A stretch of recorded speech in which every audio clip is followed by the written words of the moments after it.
मैंने शब्बीर सुना कि साहब, वहाँ के हम आपके दुख को समझ सकते हैं। आपके लिए बहुत, आपके परिवार के लिए तकलीफ की एक घड़ी है और आप ना चाहते हैं कि आपकी बेटी की जान। मैंने सुना कि वहाँ से प्रिंस आने वाले हैं। मैं जी मोदी से बिल्कुल। हाथ जोड़ के गुज़ारिश करता हूँ, प्रार्थना करता हूँ कि मेरी लड़की की बातचीत वो प्रिंस से करें, वहाँ के बादशाह से करें और मेरी जाँच करवा दें बस। अगर मेरे कसूरवार है लड़की, बेशक उसको सज़ा दी जाए। मैं हम्म। एक भी बात नहीं कहूँगा, लेकिन जाँच करवा लें। मेरी लड़की बेकसूर है। बिल्कुल, लड़की आप कह रहे हैं बेकसूर। कि आपकी बेटी बेकसूर है और आप जो जानकारी हमें दे रहे हैं उस हिसाब से ये लग रहा है कि आपकी बेटी को, जिसका नाम शहजादी है, उसे फंसाया जा रहा है। और आप जिस बात का जिक्र कर रहे हैं, अबू धाबी सऊदी अरब के जो क्राउन प्रिंस हैं वो इस वक्त भारत में मौजूद हैं। प्रधानमंत्री नरेंद्र मोदी से उनकी मुलाकात हैदराबाद में हुई है। लेकिन इन सब के बीच लगातार आपको प्रशासन स्तर पर सहयोग मिल रहा है। और क्या उत्तर प्रदेश सरकार से या प्रशासन से कोई भी व्यक्ति की अभी आप तक आपसे मुलाकात हुई है? कोई जानकारी उन्होंने आपसे ली है? हालांकि ज्ञापन जो है वो सौंपा गया है, रिपोर्ट जो है वो मंडलायुक्त को सौंप दी गई है।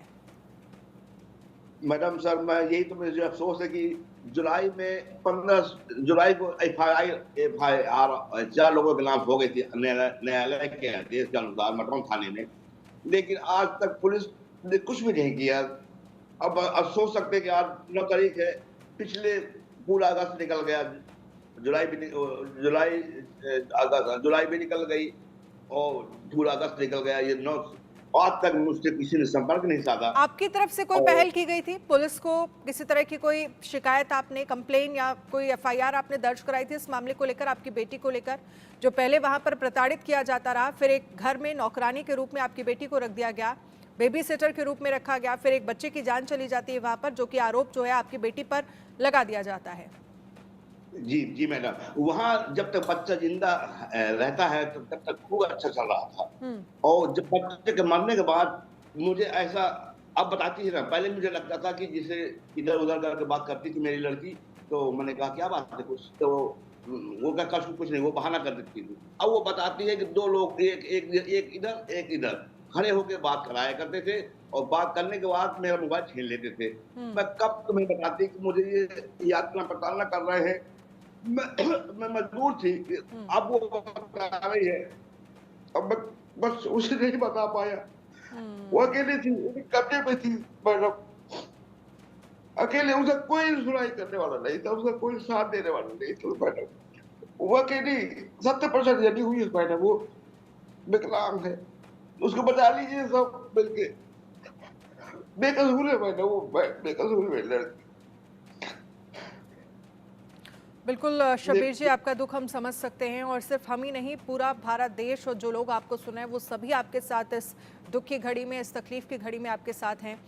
निकिता, मैं आपसे समझना चाहूँगी, जिन बातों का जिक्र शब्बीर जी कर रहे हैं कि प्रशासन, हालांकि प्रशासन और मंडलायुक्त की तरफ से रिपोर्ट जा चुकी है और अब क्या निगाहें विदेश मंत्रालय पर टिकी हैं। उम्मीदें इसलिए भी शब्बीर जी की बढ़ जाती है क्योंकि इस वक्त जो क्राउन प्रिंस हैं सऊदी अरब के, वो भारत में मौजूद है। प्रधानमंत्री नरेंद्र मोदी से मुलाकात उनकी हैदराबाद में हुई है। लेकिन इन सब के बीच अब ये कैसे पूरा मामला आगे बढ़ता हुआ नजर आएगा? देखिए, जिस तरीके से मुख्यमंत्री कार्यालय ने जिला प्रशासन से पूरे मामले की रिपोर्ट मांगी है और डीएम ने रिपोर्ट शासन और साथ ही साथ मंडलायुक्त को भेज दी है। और जिस गांव की बेटी, अगर मैं बात करूं, शहजादी को संयुक्त अरब अमीरात में बच्चे की हत्या के जुर्म में जिस तरीके से मृत्युदंड की सजा दी है, शहजादी की जान बचाने के लिए जिस तरीके से राजनीतिक दल, पार्टियां, सोशल वर्कर सभी सड़कों पर आ गए हैं, इसी बीच राष्ट्रपति और प्रधानमंत्री को ज्ञापन भेजकर भी शहजादी के जो जीवन है उसको बचाने की मांग की जा रही है। बात की जाए मुख्यमंत्री कार्यालय से, तो वहां कार्यालय ने भी मामले का को संज्ञान लेते हुए जिस तरीके से मंडलायुक्त और डीएम से पूरे प्रकरण की जो आख्या है वो भी मांगी है, पूरी रिपोर्ट मांगी है, एक एक डॉक्यूमेंट मांगा है। डीएम, अगर मैं नरेंद्र प्रताप की बात करूं, तो वो ये हम्म। भी बताते हैं कि जो मामले की रिपोर्ट है वह शासन और मंडलायुक्त को ऑलरेडी भेज दी गई है। मामला विदेश मंत्रालय से जुड़ा होने के कारण अब इस पर कोई भी कार्रवाई शासन स्तर से ही की जाएगी और जिला प्रशासन रिपोर्ट में शहजादी के जो बांदा है उससे आगरा और वहां से विदेश जाने तक का जो हवाला है वो दिया गया है। तो इसमें अब किस तरीके से जो सहायता है, जो रिपोर्ट है टाइम टू टाइम, जो ऑफिशियल डॉक्यूमेंट्स हैं पूरे, वो सब मांगे जा रहे हैं, लिखा पढ़ी हो रही है। वहीं इसको बचाने के लिए बुंदेलखंड जो इंसाफ सेना है उसने भी दिल्ली के जंतर मंतर पर प्रोटेस्ट किया है, धरना दिया है। प्रधानमंत्री ने खुद संयुक्त अरब सरकार से बात की है शहजादी की रिहाई कराने की, वो भी मांग कर रहे हैं। तो हर कोई चाहता है कि मामले की पूरी जांच हो और खासकर उसको जो फांसी की सजा दी है उसको किस तरीके से रोका जाए। सोशल वर्कर्स भी यहाँ पर, मैं बता दूं आपको अनन्या, प्रोटेस्ट कर रहे हैं, धरना दे रहे हैं, सड़कों पर उतरे हैं। अब देखने वाली बात ये होगी कि किस तरीके से अब मदद की जाती है, क्योंकि शासन स्तर पर ऑलरेडी बता चुके हैं। डीएम की अगर डिस्ट्रिक्ट मजिस्ट्रेट की बात करूं, मंडलायुक्त की बात करूं, तो वो लोग ऑलरेडी बता चुके हैं कि अब ये जो पूरी जो जांच है वो शासन स्तर पर ही होगी। और डीएम जो नगेंद्र प्रताप है वो भी बता रहे हैं कि रिपोर्ट शासन और मंडलायुक्त को भेज दी है। विदेश मंत्रालय से जुड़ा होने के कारण ही अब इस पर भी जो कार्रवाई है वो शासन स्तर पर ही की जाएगी।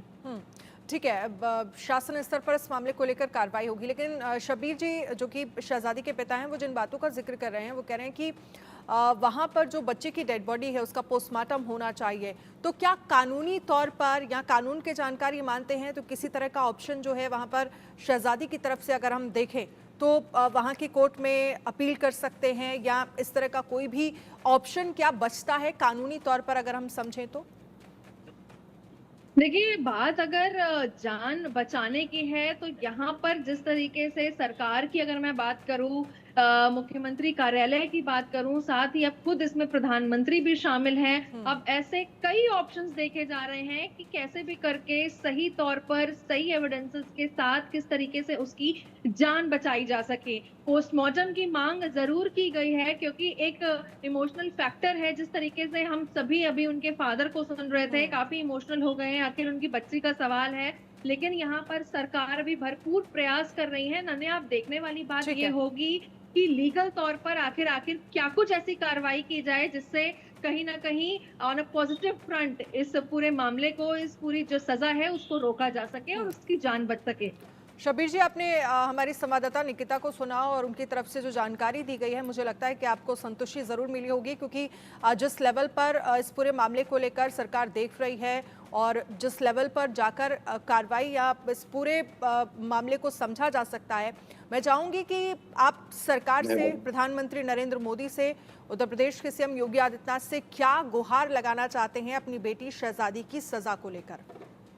मैं प्रदेश के मुख्यमंत्री माननीय योगी जी से मैं सिर्फ ये मांग करना चाहता हूँ कि जो दो यहाँ अपराधी हैं, जिनका नाम उजैर उर्फ पन्ना चौधरी है और दूसरी हैं अंजुम साना बेगम, दो तो यहाँ मौके में हैं, उनको पहले पकड़ें और दो तो अबू धाबी में हैं, उनको नोटिस यहाँ से भेजें, उनको यहाँ बुलवाएं और यहाँ ये मेरी मदद योगी जी की इतना करें और केंद्र सरकार मेरी लड़की की ये मदद करें, वहाँ के बादशाह से, हुकूमत से बात करके फांसी रुकवा दें, फिर जांच करवाएं। अगर मेरी लड़की कसूरवार है तो बेशक उसको सजा दी जाए और नहीं तो उसको मेरे पास भेजे, सही सलामत भेजेगा मेरे पास। वो विकलांग है, बहुत मजबूर है वो, मैं अब क्या बताऊँ आपको, बहुत मजबूर है, उसको बहुत सताया उन लोगों ने। अब मैं इतनी कर सकता हूँ कि मेरे माननीय प्रधानमंत्री जी से ये निवेदन है मेरे को हाथ लें। ये साथ जो लोगों को हुआ था, मैंने सुना था अखबारों में, बड़ा लोगों से सुना था कि प्रधानमंत्री जी छोड़ा कर लाए थे, तो क्या मेरी बेटी नहीं है, उनको भी छोड़ा है, उनकी मदद कर रहे हैं। बिल्कुल शब्बीर जी, आपके दुख दर्द को हम समझ सकते हैं और हर लेवल पर ये प्रयास किया जा रहा है और ये कोशिश की जा रही है कि आपकी बेटी अगर बेकसूर है तो उसे बचाया जाए, उसकी सजा को रुकवाया जाए। इसको लेकर हर लेवल पर जो है वो प्रयास किया जा रहा है और हमें उम्मीद है कि आपकी आवाज़ प्रशासन, सरकार स्तर पर जरूर पहुंचेगी। बहुत बहुत शुक्रिया।